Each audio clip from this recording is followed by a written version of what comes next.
Hi everyone, I'm Francis Tomteprosa. I'm one of the faculty members of the Ateneo Law School. And I'm very happy that your professors invited me to share a few of my thoughts about the topic that really concerns everyone right now. It's about the right to health and state responsibility. Let me first give you a brief introduction on how important the topic is.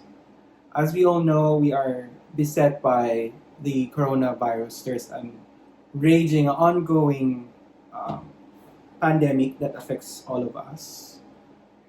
Um, China is, they say, the country where the coronavirus was first discovered or where it first surfaced. And as of April 16, there have been four class action suits uh, against China that was filed. They were filed before U.S. domestic courts. One was about one was filed by property managers in California. One was a class action suit by residents of Florida.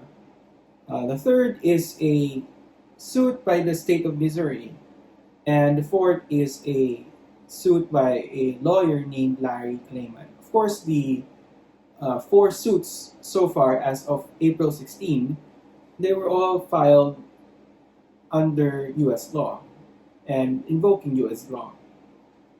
By May 6, just a few days ago, two proposed class action suits were filed in federal court in Miami, and there are similar ones in California, Nevada, Pennsylvania, and Texas.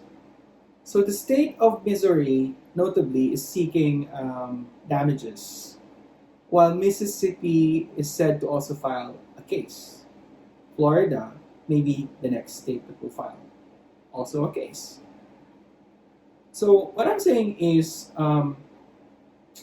at the domestic level in the United States, suits have actually been filed against China. At the state-to-state level, we are seeing states that are actually trying to pin the blame on China one way or the other. Uh, the Trump administration, for instance, is allegedly trying to look into a new trade war against China. The US is also pressuring the European Union to investigate China. And Japan is paying companies to actually leave China. So there is a much of the issues that are in the fore right now is about what we call in international law state responsibility. And we have to remember that there are allegations that China actually silenced a whistleblower, a doctor, at the beginning of COVID-19. Again, these are just allegations that have to be proven and have to be really ascertained. There are also allegations that China failed in its obligation to accurately notify the World Health Organization of the real status of the COVID-19 or coronavirus in their country. So, with that background, as I said, the very interesting question that, um, is very much at the top of people's heads right now is right to health and state responsibility. Some people might ask a very extended question whether a state that actually fails to disclose public health emergencies or a public health issue, can that state be held responsible or can that state be held liable for any resulting losses or problems because of the failure of such disclosure? I might given having given that background, I will now turn to uh, the flow, sort of the substantive flow of the discussion that we will have today. As I said, the core as if you call it right, that is involved here is the right to health. So we will discuss at first what is the right to health. After that, we will have a very engaged discussion on the law of state responsibility. And after that, we will consider some of the ideas floating around about the responsibility of China. And at the same time, we will also consider the responsibilities or the lack of alleged grounds for the lack of responsibilities of China. All right, let's now begin. So, as law students, it's very basic for us to know that in international law, there are two sets of rules. One set is the primary rules of international law. These are rules that govern the actions of states, what states can and cannot do, um, what are basically the norms that states should follow or not follow, what states can do basically. At the same time, there is another set of rules. The other set of rules is about the set of rules on state responsibility, and these rules are called secondary rules of international law because these are rules that govern liabilities or responsibilities in a sense. That's why they're called state responsibilities. Um, Articles of state responsibility. So the very important sort of basic concept that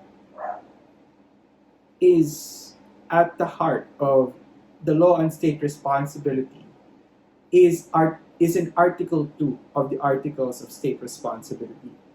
Article 2 of the Articles of State Responsibility essentially says that there are two elements of an internationally wrongful act of a state.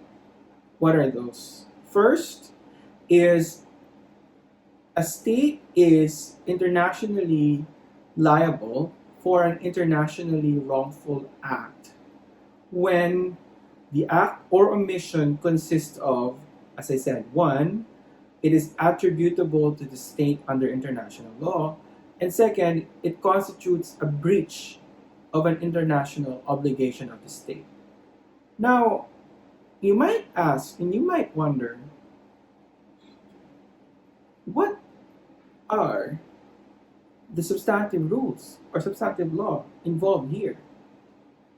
Can we say that China is responsible right away? No, we cannot, because we have to contend with the two requirements.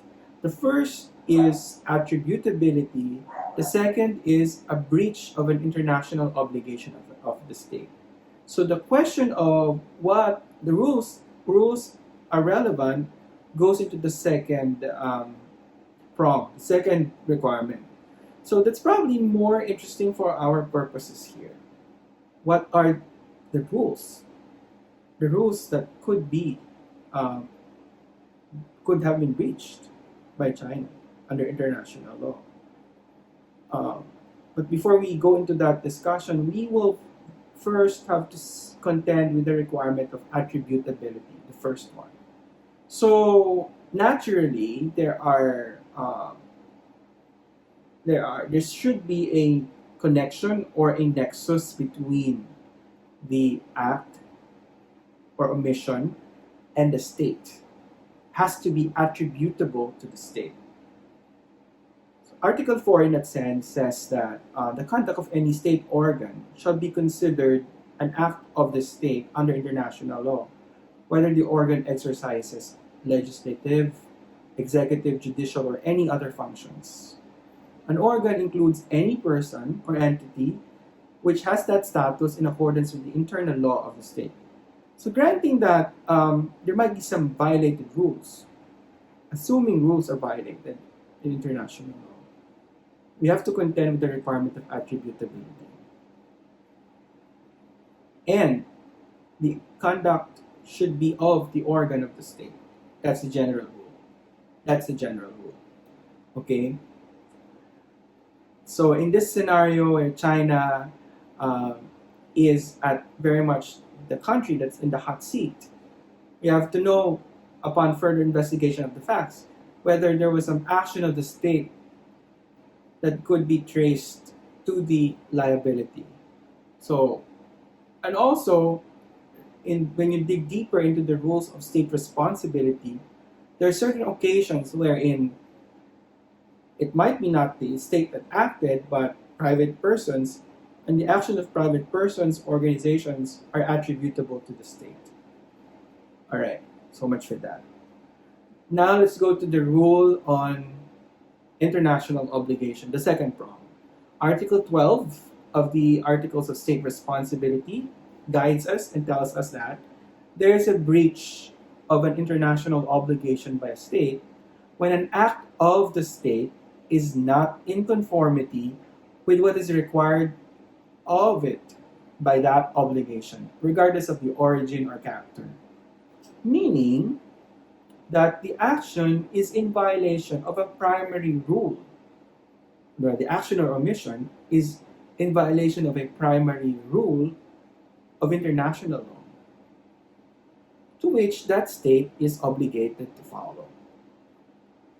It can be a violation of a treaty, a violation of a customary rule of international law, or a violation of a general principle of international law. And we will go there much later on. Normally, when there is a violation of primary rules of international law, and the violation is attributable to the state, automatically, well, not ipso facto, but there should be a state. The state should be held responsible for the violation. The state could be held, rather, responsible for the violation. And one of the most important articles in the Articles of State Responsibility is Article 31 on reparation. Article 31, the first item there, says that the state responsible is under an obligation to make full reparation for the injury caused by the internationally wrongful act. It also says, number 2, that the injury includes any damage, whether material or moral, caused by the internationally wrongful act of a state. And in this case, there have been some, moves to hold China accountable and to ask for reparation. In fact, some states, for example, in the European Union, have expressed the desire, just the desire at this point, to seek reparation for damages.